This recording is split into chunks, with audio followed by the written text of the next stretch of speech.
Olá, pessoal. Meu nome é Janaína Veronese Oberton, eu sou engenheira agrônoma e eu estou aqui para conversar um pouquinho hoje com vocês sobre o enxofre, essencial, porém muitas vezes esquecido. Então a gente vai conversar agora sobre esse elemento que é tão importante para algumas culturas e que é necessário para todas as culturas em maior ou menor quantidade, mas muito importante para algumas culturas em específico. E muitas vezes a gente deixa ele de lado lá na nossa análise de solo. Bom, lembrando então que o enxofre ele é considerado um macronutriente secundário, né? Que são os macronutrientes exigidos em menor quantidade. Lembrando que os primários são NPK, né, nitrogênio, fósforo, potássio, e secundários, macronutrientes secundários, são o enxofre, o magnésio e o cálcio. No entanto, para algumas culturas, o enxofre ele pode ser considerado um macronutriente primário, né? Existem algumas culturas que precisam desse nutriente mais até do que o fósforo. E lembrando também que o enxofre ele faz parte da composição de alguns aminoácidos essenciais. Né? Esses aminoácidos são, então, a cisteína, a metionina, taurina e também a nossa cistina, né? Então, sem o enxofre, a planta ela vai apresentar prejuízos no seu desenvolvimento, porque todos esses aminoácidos eles fazem parte do desenvolvimento e da produção de proteínas dentro da planta. E isso vai acarretar prejuízos lá no final, na sua produtividade, no seu tamanho. Então, vai acarretar problemas fisiológicos dentro da planta quando eu não tenho esse nutriente lá na planta. Frisando novamente que o enxofre é um nutriente que todas as plantas precisam. No entanto, umas em maior quantidade, outras em menor quantidade. Por isso, então, que quando eu for lá fazer a minha análise de solo, né, eu tenho que pedir para que tenha a análise do nutriente enxofre. Existem alguns laboratórios que não emitem se a gente não solicitar. Então, é sempre importante emitir, porque o enxofre ele tem que entrar lá no meu cálculo de adubação.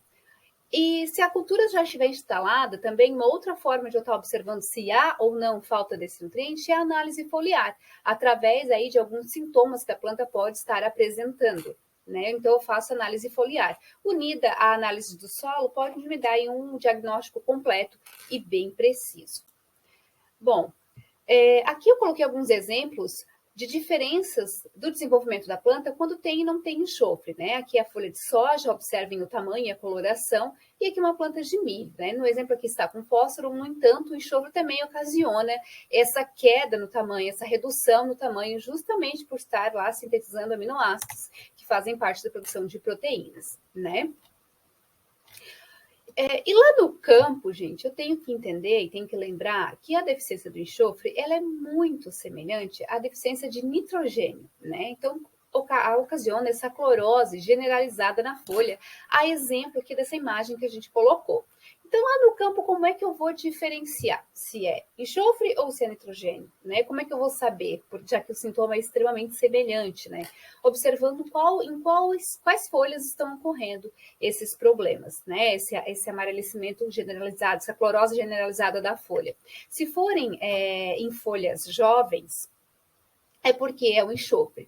Se forem nas folhas mais velhas, então eu parto aí para o nitrogênio. Por quê? Porque o enxofre, ele é um nutriente móvel, mas com uma mobilidade bem reduzida, né? Ele pode ser considerado até imóvel na minha planta. Então, quando acontece a falta desse nutriente lá no solo, como ele não é móvel na planta, tem uma mobilidade muito reduzida da minha planta, ela não consegue retirá-lo da planta mais velha e jogá-lo para a planta mais jovem, que é o que a planta geralmente faz quando há falta de algum nutriente no solo.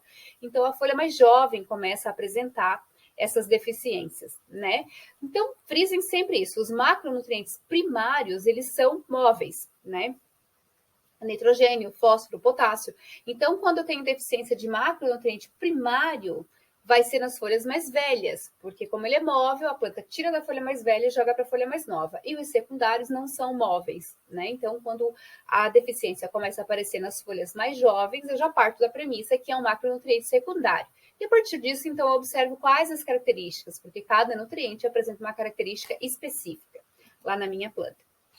E como eu conversei aqui no início com vocês, Algumas culturas, elas exigem o enxofre em grande quantidade, né, para que atinjam aí o máximo de produtividade. Coloquei aqui o exemplo de algumas, né, a gente pode ver aqui as crucíferas, que temos brócolis, couve-flor, rabanetes, repolho, que são plantas que precisam de quantidades maiores de enxofre para o seu desenvolvimento, para atingirem aí a sua máxima produtividade lá no final.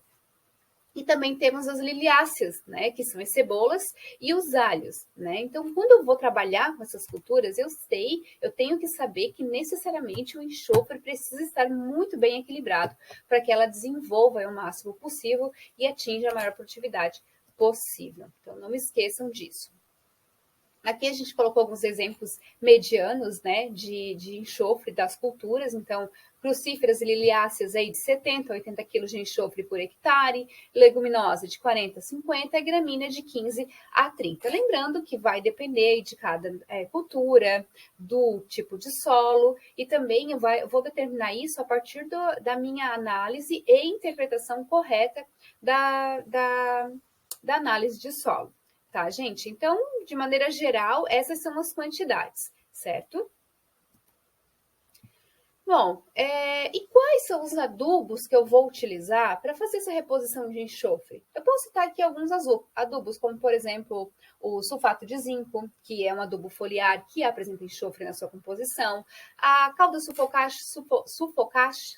me perdoem, a calda sulfocástica também, que é utilizada aí principalmente como inseticida, como para defesa em produtos orgânicos, também apresenta alguma quantidade de enxofre, né?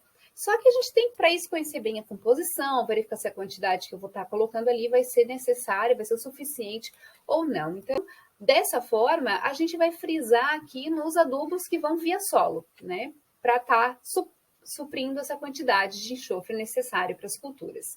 Então, a gente vai falar aqui um pouquinho, por exemplo, do gesso agrícola, que ele apresenta cerca de 15% de enxofre. Então, ele tem 28% de cálcio, mais ou menos, e 15% de enxofre. Só não vamos esquecer que o gesso agrícola não corrige a acidez do solo, ele apenas neutraliza o alumínio, tá? Para correção de acidez, eu vou estar utilizando o calcário, mas eu posso usar o gesso como fonte de cálcio e também de enxofre, tá, gente?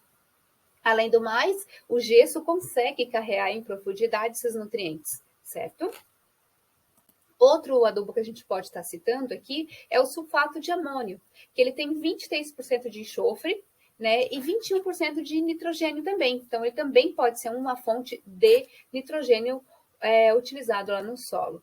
E um terceiro adubo que a gente pode colocar é o superfosfato simples, que tem 12% de enxofre, né? E ainda, além disso, ele vai ter lá o fósforo, em torno de 20%, e também 20% de cálcio, né? Então, ele pode ser considerado também fonte de fósforo e cálcio. Qual adubo eu escolho? Depende muito da quantidade de enxofre que eu preciso, depende muito da disponibilidade que eu vou ter na minha região, depende muito de vários fatores, né? Mas esses são os adubos, de forma geral, minerais que a gente tem disponível hoje, que podem estar aí suprindo, de certa forma, essa quantidade de enxofre.